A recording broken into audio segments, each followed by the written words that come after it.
Eu sou Mário Persona e essas são as respostas que eu dei aos que me perguntaram sobre a Bíblia. Sua dúvida é, considerando que Deus não habita em templos feitos por mãos de homens, será que o templo que Salomão construiu não teria sido para adorar ídolos e deuses pagãos, já que ele próprio caiu na idolatria? Não, eu creio que o templo que Salomão construiu foi ordenado por Deus, porque foi ele quem colocou os seus planos no coração de Davi, mas não permitiu que Davi construísse, porque Davi era um homem de guerra e Salomão era um tipo de Cristo, seria um tipo de Cristo no seu reino milenial.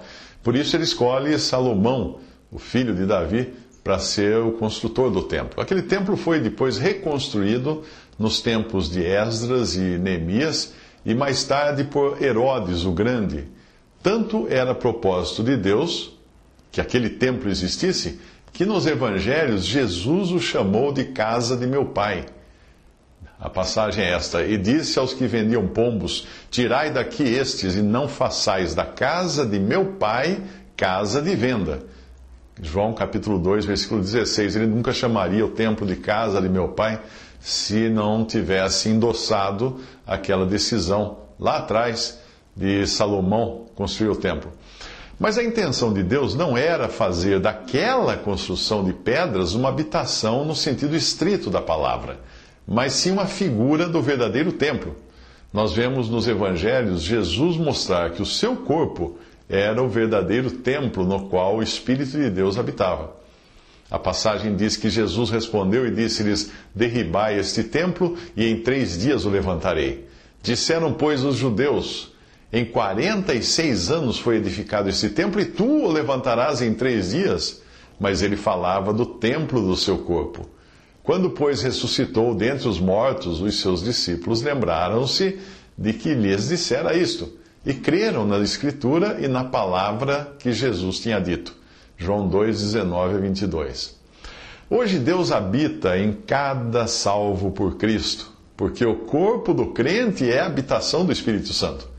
Como Jesus prometeu, isso só aconteceria depois da sua morte e ressurreição, quando ele iria enviar o Espírito Santo para habitar para sempre no crente. Portanto, para sempre significa que é impossível perder o Espírito Santo. No Antigo Testamento, o Espírito Santo habitava de forma eventual e temporária nas pessoas, mas não de forma permanente como hoje habita no cristão. Veja a passagem do Evangelho: e eu rogarei ao Pai, e ele vos dará outro consolador, para que fique convosco para sempre. O Espírito de verdade, que o mundo não pode receber, porque não o vê nem o conhece, mas vós o conheceis, porque habita convosco e estará em vós. Isso ele dizendo no Evangelho, quando o Espírito de Deus habitava com os discípulos ali, mas no futuro estaria nos discípulos. João 14, 16 a 17. Outra passagem: vós, porém, não estáis na carne, mas no Espírito, se é que o Espírito de Deus habita em vós. Mas se alguém não tem o Espírito de Cristo, esse tal não é dele. E se o Espírito daquele que dentre os mortos ressuscitou a Jesus habita em vós, aquele que dentre os mortos ressuscitou a Cristo também vivificará os vossos corpos mortais pelo seu Espírito que em vós habita. Romanos 8, de 9 a 11. Outra passagem: não sabeis vós que sois o templo de Deus e que o Espírito de Deus habita em vós? Ou não sabeis que o vosso corpo é o templo do Espírito Santo que habita em vós, proveniente de Deus, e que não sois de vós mesmos? Ou cuidais vós que em vão, diz a Escritura, o Espírito que em nós habita tem ciúmes? Isso tudo está em 1 Coríntios 3,16, 1 Coríntios 6,19 e Tiago 4,5. Eu não tenho dúvidas de que Deus tinha em mente, sim, que o templo de Jerusalém fosse construído. E isso muito antes de Davi ou Salomão. O capítulo 12 de Deuteronômio é todo ele sobre o lugar onde o Senhor iria colocar o seu nome no futuro, em vez de o tabernáculo no deserto, que Deus igualmente mandou Moisés construir o tabernáculo. Mas aquele tabernáculo era transitório, mas ele, de qualquer maneira, tinha sido também ordenado por Deus. O templo que Salomão iria construir também foi detalhado no seu projeto dado a Davi, que deveria ser seguido, esse projeto deveria ser seguido à risca, por Salomão. Veja a passagem. E me disse: teu filho Salomão, ele edificará a minha casa e os meus átrios, porque o escolhi para filho e eu serei por pai, e eu lhe serei por pai. Tudo isto, disse Davi, fez-me entender que o Senhor, por escrito da sua mão, a saber, todas as obras desta planta. 1 Coríntios 28, de 6 a 19. A aprovação de Deus ao templo, construído por Salomão, você encontra nesta passagem que fala da inauguração do templo. Veja só.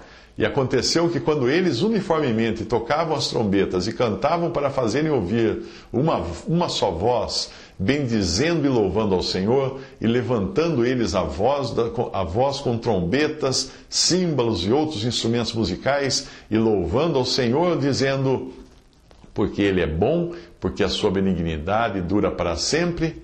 Então a casa se encheu de uma nuvem, a saber, a casa do Senhor, e os sacerdotes não podiam permanecer em pé para ministrar, por causa da nuvem, porque a glória do Senhor encheu a casa de Deus. 2 Crônicas 5, de 13 a 14. Ali era chamado de casa do Senhor, templo do Senhor. Você vai encontrar no Novo Testamento, nos Evangelhos, um momento em que o Senhor Jesus deixa de chamar de templo do Senhor e passa a chamar de templo dos judeus. Mas aqui os sacerdotes, nessa passagem do Antigo Testamento, de 2 Crônicas, eles não podiam permanecer em pé para ministrar por causa da nuvem da glória de Deus. Mas ainda assim eles estavam no templo, pois ali encontravam refúgio. Salomão reconhecia que aquela casa não era suficiente para ser habitada por Deus. Ele diz: mas na verdade habitará Deus com os homens na terra?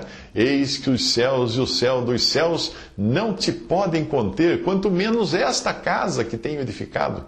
2 Crônicas 6, 18.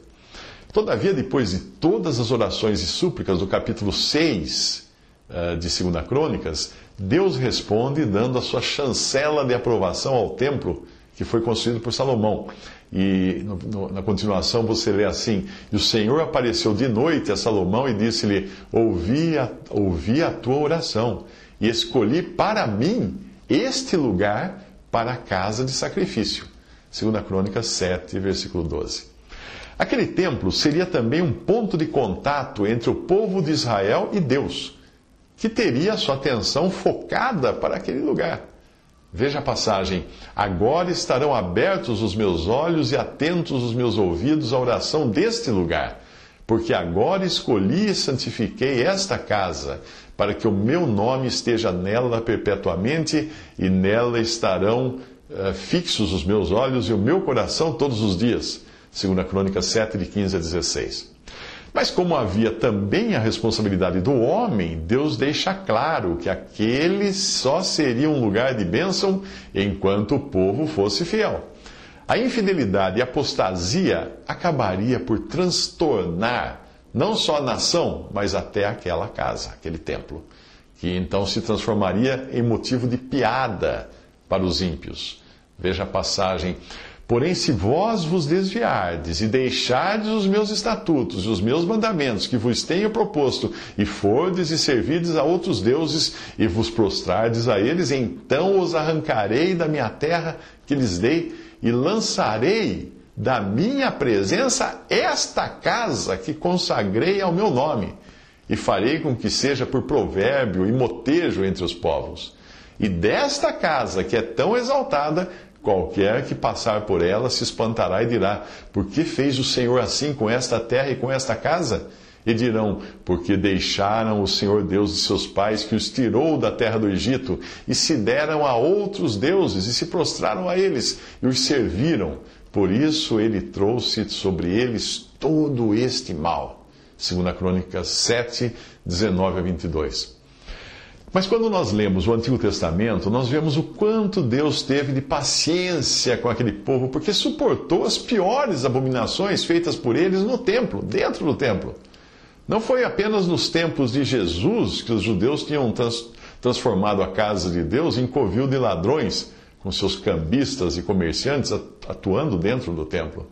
Naquela época já, Não havia, naquela época de Jesus, não havia já a idolatria. Eles tinham limpado o templo da idolatria, que havia nos séculos anteriores, que nós vemos descrita em 2 Reis 23, por exemplo, quando o rei Josias ordenou a limpeza do templo de tudo o que tinha sido introduzido ali, vindo dos pagãos. Nos tempos de Jesus, o templo estava limpo dessas coisas, porém, ainda transformado numa casa de comércio. E o Senhor precisa expulsar os vendilhões ali do templo. Mas no tempo do rei Josias, veja só quando Josias deu uma limpada no templo. E o rei mandou ao sumo sacerdote Ilquias, aos sacerdotes da segunda ordem e aos guardas do umbral da porta, que tirassem do templo do Senhor todos os vasos que se tinham feito para Baal, para o bosque, para todo o exército dos céus, e os queimou fora de Jerusalém, nos campos de Cedron, e levou as cinzas deles a Betel. Também tirou da casa do Senhor o ídolo do bosque, levando-o para fora de Jerusalém até o ribeiro de Cedron, e o queimou junto ao ribeiro de Cedron e o desfez em pó, e lançou o seu pó sobre as sepulturas dos filhos do povo. Também derrubou as casas dos sodomitas. Sodomitas eram prostitutos cultuais que moravam dentro do templo. Homossexuais que viviam no templo, que estavam na casa do Senhor, diz a passagem, em que as mulheres teciam casinhas para o ídolo do bosque. Também tirou os cavalos que os reis de Judá tinham dedicado ao sol, à entrada da casa do Senhor, perto da câmara de Natã-Meleque, o camareiro, que estava no recinto. E os carros do sol queimou a fogo. Também o rei derrubou os altares que fizera Manassés nos 2 átrios da casa do Senhor. E também os adivinhos, os feiticeiros, os terafins, os ídolos e todas as abominações que se viam na terra de Judá e em Jerusalém, os extirpou Josias. 2 Reis 23, de 4 a 24, a que ponto chegou a audácia dos judeus na sua idolatria de usar a casa de Deus como prostíbulo, como lugar de adoração de ídolos pagãos e tudo mais. Mas com a destruição do templo por Tito, o general romano, no ano 70 da era cristã, Deus colocou um basta, não apenas àquela casa que havia sido tão maltratada pelo seu povo terreno, Israel, mas também colocou um fim na adoração judaica. Jesus já havia dito que o lugar de adoração não seria mais um lugar físico e nem tampouco no monte do templo. E é assim até hoje, no presente período da igreja. Qualquer cristão que hoje construa um templo de pedras, madeira ou tijolos, nada mais faz do que ir na contramão daquilo que o Senhor determinou. Veja a passagem no Evangelho de João. Disse-lhe a mulher: Senhor, vejo que és profeta. Nossos pais adoraram neste monte, e vós dizeis que é em Jerusalém o lugar onde se deve adorar. Disse-lhe Jesus: Mulher, crê-me que a hora vem em que nem neste monte nem em Jerusalém adorareis o Pai. Vós adorais o que não sabeis, nós adoramos o que sabemos, porque a salvação vem dos judeus.